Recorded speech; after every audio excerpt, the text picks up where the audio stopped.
Picture this. It's Thanksgiving Eve, 1971. The impossible is about to happen. We're talking about a man who pulled off one of the most daring, most audacious heists in American history, and then just vanished from 10,000 feet up in the air. This is the absolutely wild story of D.B Cooper.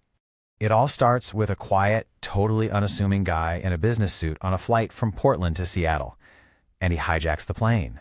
Demanding, get this, $200,000, all in cash. And then, as if that wasn't enough, he jumps out of that jet into a freezing storm and is just gone, vanished without a trace. And here's the real kicker.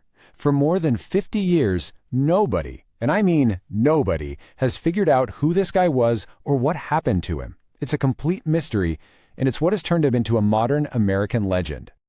Right, so how did this whole thing even start? Who's the man at the center of this incredible story? Well, that's just it. We don't really know. He bought his plane ticket under the name Dan Cooper. The whole DB thing, that was actually just a mistake by a reporter that somehow stuck. Okay, so let's walk through the timeline. He boards the plane just before 3 p.m.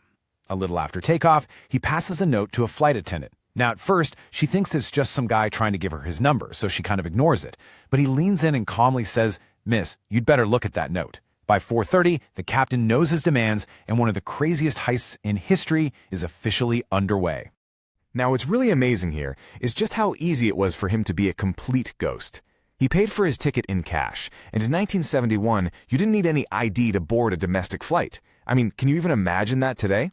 It was a totally different world, and it's what allowed a man to just walk on, and later, leap right out of history. And make no mistake, this was not some spur-of-the-moment crime.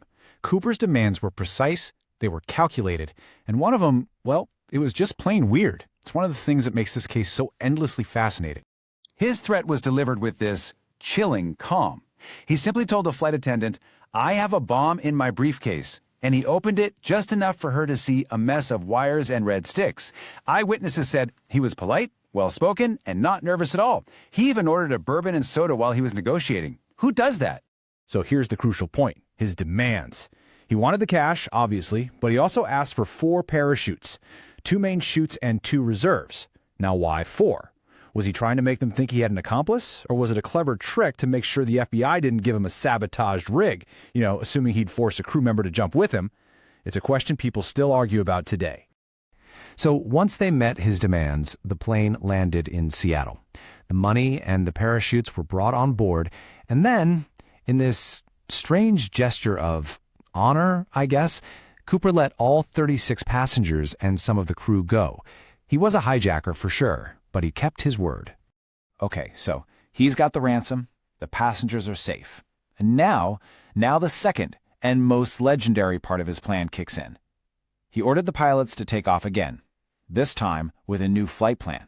Head to Mexico City. As that jet flew right through a raging storm, Cooper did the unthinkable. He lowered the rear air stairs, a feature he obviously knew how to operate, and just stepped out into the freezing, windswept darkness. And let's be really clear here. This was not a normal weekend skydive. He jumped into a massive storm with freezing rain, winds screaming at nearly 200 miles an hour, and right into one of the most rugged, dense wilderness areas in the entire country. And he was wearing a business suit and loafers. It's just insane. So right away, this became the million-dollar question for the FBI, for the public, for everyone. Could anyone possibly survive a jump like that? That single leap into the dark triggered one of the longest and most massive investigations in FBI history.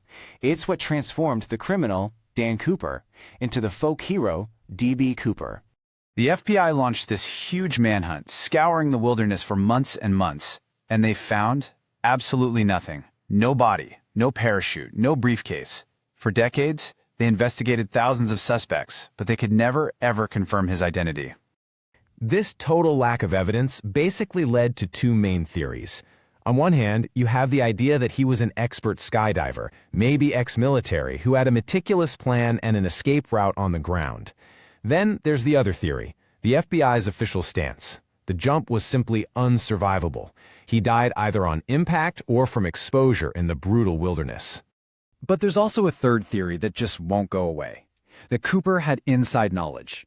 The specific aircraft he chose, the fact that he knew about the rear air stairs, his flight path request, all of it has led some people to believe he might have been an airline employee or someone with a deep aviation background. Then, in 1980, almost a decade later, it looks like there's a breakthrough. Or is it? A young boy is digging on a sandy riverbank and finds 3 bundles of rotting cash. They check the serial numbers. It's a match. It's D.B Cooper's ransom money.